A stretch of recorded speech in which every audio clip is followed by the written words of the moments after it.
সাংবাদিকতা হলো সমাজের দর্পণ। এটা যে আপনারা এই জিনিসটা খুঁজে বের করেছেন, এটা আমাদের সবার দৃষ্টির অগোচর ছিল। তো সেখানে এই কুকুরটা অসুস্থ হয়েছে, প্রত্যেক প্রাণীরই তার চিকিৎসা সেবা পাওয়ার অধিকার আছে। তো এই কুকুরটা এখানে অসুস্থ অবস্থায় আছে, তার সেবা হচ্ছে না। তো এটা প্রাণী সম্পদের উপর বর্তায়। যেহেতু আপনারা এটা খুঁজে বের করেছেন, আমি নিজে আরও 2-3 দিন তাকে তালাশ করছি, এখানে চিকিৎসা দেওয়ার জন্য এসেছি। দুর্ভাগ্যজনক কোথাও খুঁজে পাই না। তো স্ক্যাভেঞ্জিং ঘুরে বেড়াই দিকে দিকে। আমি আমার হচ্ছে ক্লাবে যে কর্মচারী সাগর, তাকে বলে রাখছিলাম যে কুকুরটা দেখা মাত্র খবর দিই।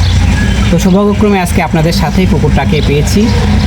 তো আপনাদের সৌজন্যেই আসলে কুকুরটা সেবা হচ্ছে। আশা করি আমরা একে আরও যদি ট্রিটমেন্টটা ফলো আপ করতে পারি। ও আসলে ফাঙ্গাল ইনফেকশন হয়েছে শরীরে, এবং এটা এই চিকিৎসা দিলে 2-3 ডোজ চিকিৎসা দিতে পারলে পুরোপুরি সুস্থ হয়ে যাবে।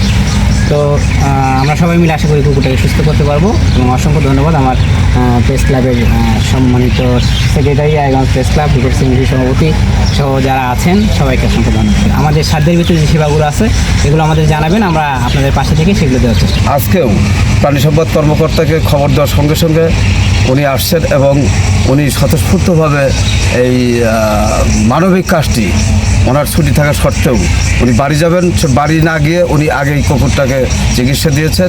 এই জন্য রায়গঞ্জ উপজেলা রিপোর্টার পক্ষ থেকে, সকল সাংবাদিকের পক্ষ থেকে ওনাকে আমরা আন্তরিকভাবে ধন্যবাদ জানাই এবং ওনার জন্য শুভকামনা।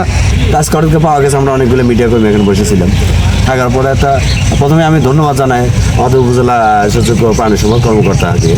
ভাই এখন 4টা বাজে, অফিসটা 4:30 বাজে, মানে অফিস অনেক আগেই শেষ হয়ে গেছে এবং অনেকে হয়তো আধা ঘন্টা আগেই বাসায় চলে গেছে, যেহেতু ঈদের ছুটি হয়ে গেছে, পবিত্র ঈদ উল ফিতরের ছুটি হয়ে গেছে।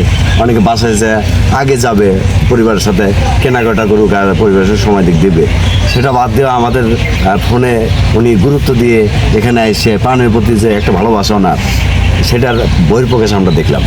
আমাদের রায়গঞ্জের সাংবাদিকরা সকল সংবাদ যেমন গুরুত্ব দিয়ে দেখে, একজন প্রাণী অসুস্থ হয়েছে এটিকেও তেমনই গুরুত্ব দিয়ে ইতিমধ্যে প্রাণী সম্পদ কর্মকর্তা এসেছেন এবং চিকিৎসাও দিয়েছেন। এই জন্য সকল সাংবাদিকের পক্ষ থেকে প্রাণী সম্পদ কর্মকর্তাকে